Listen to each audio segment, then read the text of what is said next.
how much the money the government brings in. That's the GDP of the country last year, $22 trillion. You can't take half of what we bring in and earmark it for green energy. Those numbers don't work. Bottom line is, you can't have something given to you, and you can't have stupid, unrealistic goals. Anybody, in my opinion, who votes for Bernie Sanders because he says he's going to do this is a moron, because the numbers do not work. When you run the goal, when you run the numbers, when you run your goal, when you have your dreams, I don't think anybody came out here saying, okay, fine, in 6 months I'm going to do this and I'm going to be worth $100 million. That's foolish. Unrealistic. It's unrealistic. But you got to run the program. You got to run the numbers. You got to do your goals. You got to. Strong, you're saying the Powerball's unrealistic? Winning that? Yeah. Go ahead. Somebody's. You know, I like to say, somebody's going to win the lottery, and it just ain't going to be you. That's not the way to do things. Strong, you shattered my dreams. I think you'll be just fine without the Powerball.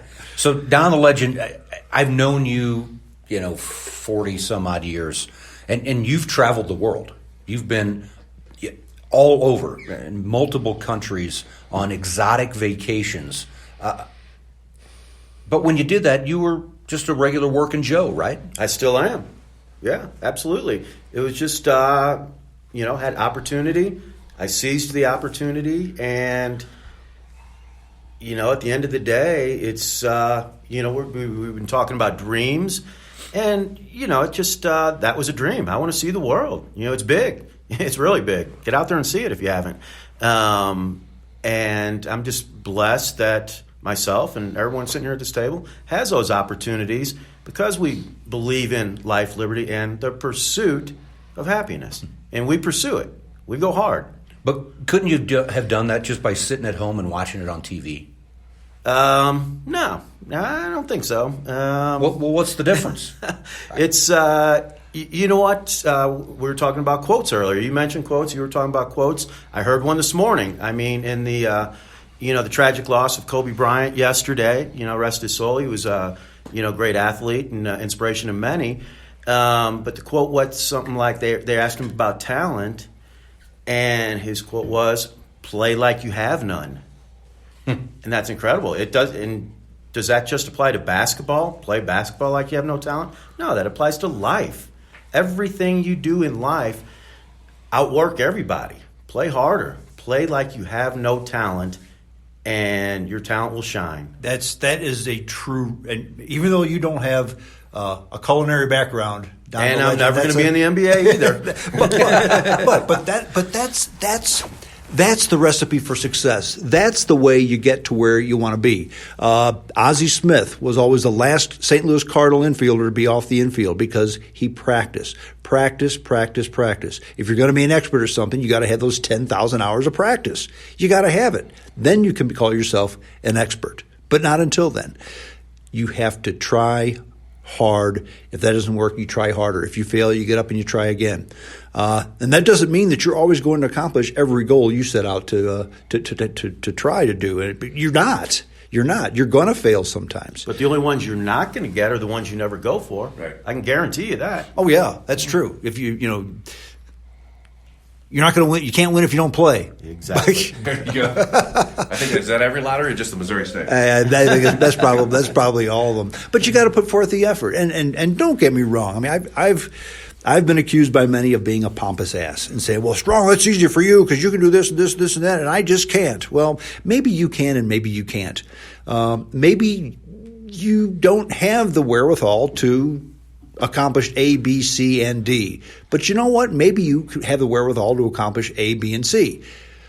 I guarantee you, I can't speak for the three of you, but I guarantee that I will never rival Bill Gates' bank account. That's never going to happen to me. It's just not going to happen. I'm never going to do that. Now, that doesn't mean I'm just going to cry, say woe is me, and eat donuts, get fat, and be done. I'm going to try to do what I can do, okay? That's the way to do it. Effort, and continually pursuing that happiness. Nobody's disagreeing with that. We're all of that same mindset. It's interesting though that and you see it in the media, and in the ugliness of politics that are in front of us, that some people like to paint our lives, or the Americans, as a disparaging, pompous ass society that just takes. And in my perception, it couldn't be anything further from the truth. We're listening to Atomic Oven over here talk about he decided to take the reset, and move out of state and then do it again. And Don the Legend talks about getting up and deciding that he's going to live every day the way he wants to live.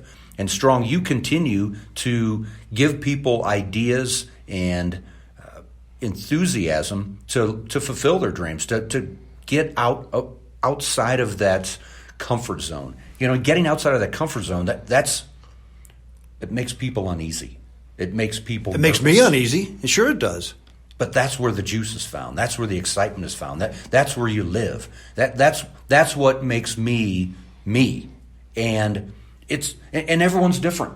And I think that's the uniqueness of our group is we get way out on a limb on a discussion, and it can be super serious, and then Don the Legend comes in and throws us a curve, and then we all fall on our asses laughing, because everyone has that ability to change things up and to come up with a little niche or a little nudge or a little punch in the gut that can bring us back to reality. And if we live those days, those minutes, and those hours with that in mind, we can have happy lives. And isn't that kind of what we're all trying to do? I think that's what to be happy every day. I think that's what, whether people admit it or not, that's what everybody wants. You're right. And people ask me, what's your podcast about? What do you want to do this podcast for? With all sincerity, I really do enjoy doing this podcast and have people listen to it. And when they're done listening to it, think, you know what? I never considered that. I'm going to consider this. And because I've made my life a little bit better or a lot better. I throw all this shit out there, but I'm not here to tell you. Most of it just doesn't come to me in a dream. Most of it I've read or I've heard or I've observed.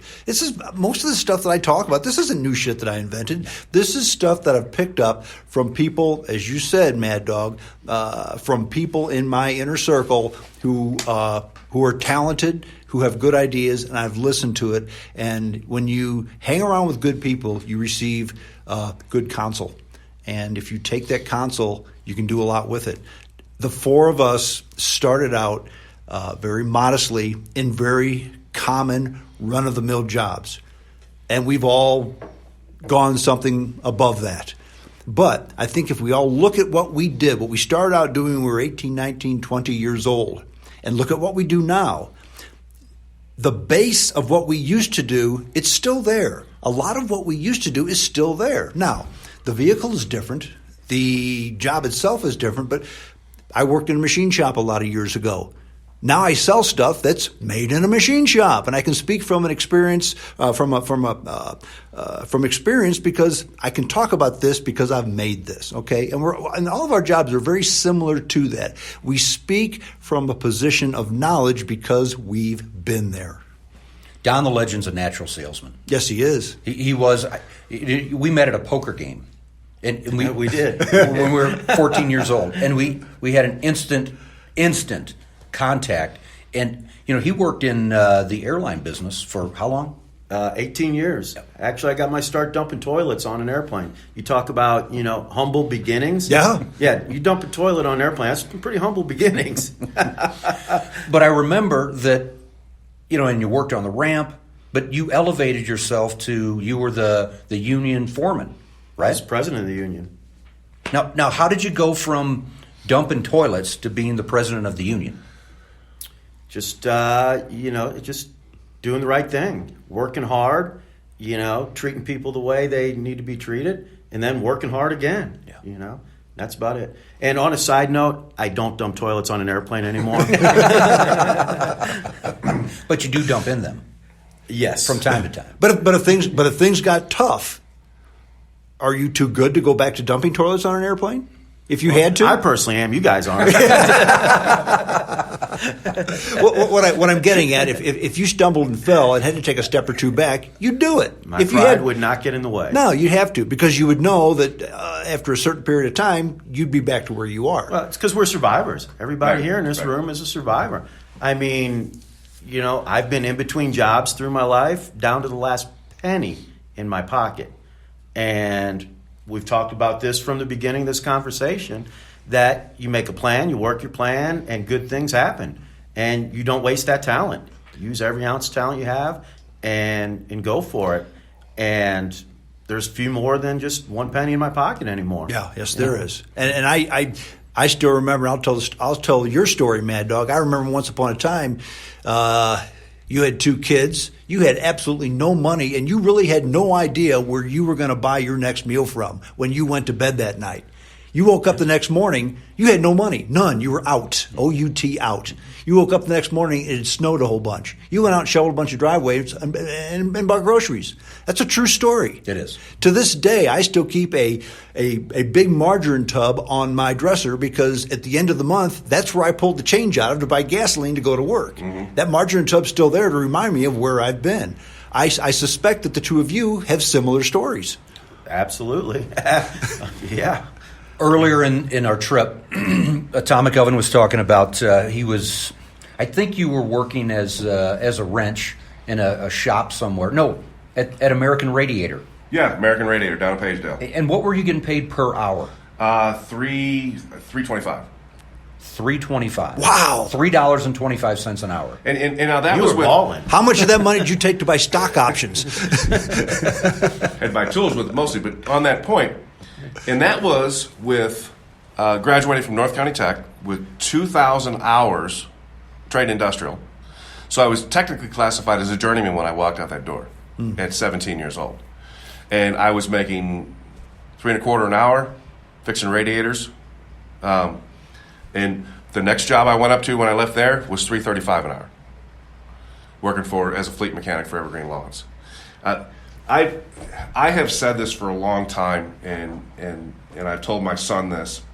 You surround yourself with people that are smarter and more successful than you. And success is a relative term. Success is different things to different people. It is. If you brought the Bill Gates stuff up strong. Yeah, I'm not going to get to that point. I don't think I want to get to that point. I wouldn't turn it down. But the point is that he followed a path that got him to that. I followed a path to where I got. Don the Legend, you followed a path to where you got to. You surround yourself with people that are smarter and more successful than you, and you take small bites. You have a grand plan up at the top line.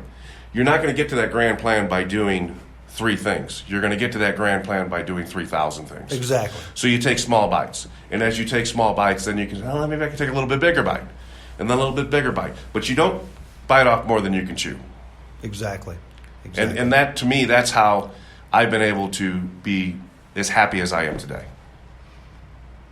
With the understanding that the goal is to ramp it up a notch or two as you go. You always have to ramp it up. And this group ramps it up do something, ramp it up again. Just keep going. You have to. Keep your hair on fire. What if you don't have any hair? Oh, shit, I'm fucked. Well, Can I say that on here? you can say whatever you want, just you don't libel somebody, of course. That's your First Amendment right. That's right. That's exactly right. Well, I told you we'd run this to the top of the hour. We're about at the top of the hour. We're on a schedule. We could probably talk for another hour or 2 on this topic, but we have things to do and people to see and places to be.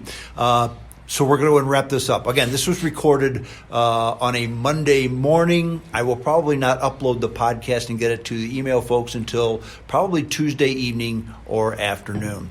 But before we part, any parting words, any type of advice to any of those folks out there? Because again, everybody out there listening to this podcast, I truly, from the bottom of my heart, want you to succeed. Success is not a zero-sum game. It's not like being Jehovah's Witnesses. Only 100,000 of us is going to get into heaven. We can all be there, every last one of us. Okay, there's no zero-sum game. There's no quota on how many people succeed. We can all succeed, and we can all succeed at different levels. Any words of advice, gentlemen? I do. I have something I'd like to part with here. Go Chiefs. We'll find out in less than I guess 2 weeks.